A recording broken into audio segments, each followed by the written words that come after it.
Good morning. It's bright and early, although not so bright. Sun's not up yet. We are on our way over to Empire Tuning in Colchester, and I am working my way through London to get onto the east side, to get over to the M11, to get out towards Colchester, to go visit Gareth at Empire Tuning. Now, my vehicle, 135,000 miles on it, to me, feels pretty good.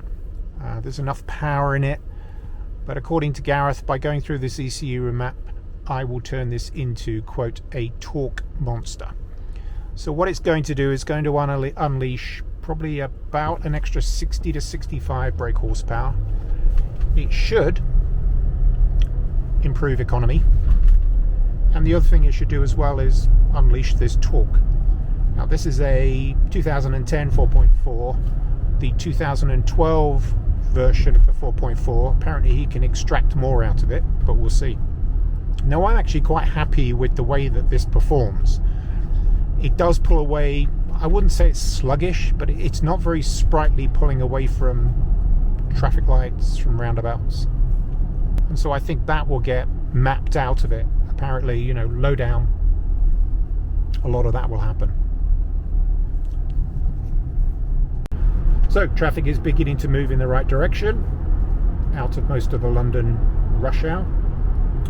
I'll be back to you again, see if we can do some recording when we get over there, and let's see what the performance looks like after we've gone through the remap. I'll talk to you soon. So welcome back.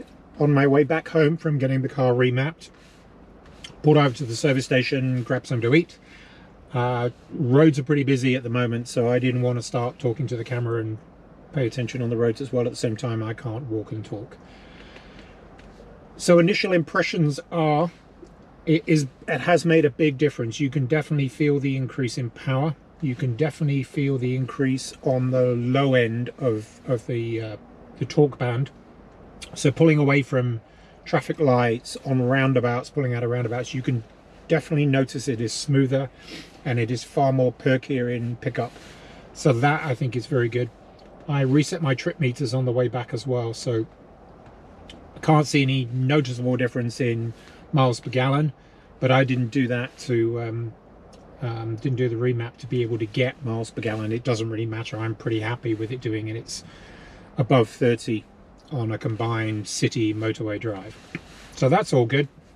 The EGRs have been turned off or deleted, and the DPF has been turned off as well, so that should be good. And as someone has explained, you know, EGRs, the recircling process of like running your car on your own farts, it's just not gonna help the engine breathe properly. So all of that is shut down and should see a big improvement.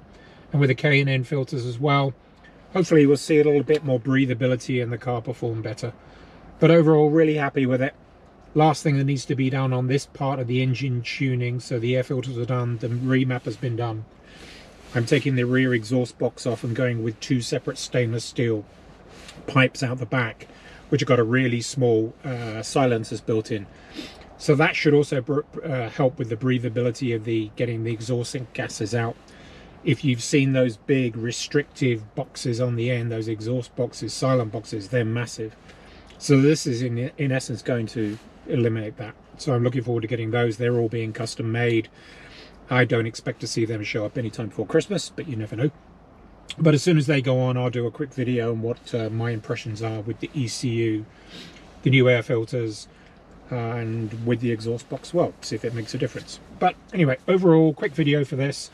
Really happy with it. Got about another 50 miles to go to get home. See whether there's anything else that sort of happens on that ride home, but I don't think so. Yeah, so I'm just going to babble on, and I don't want to do that. So thanks very much for watching. More videos coming soon. Take care. Cheers.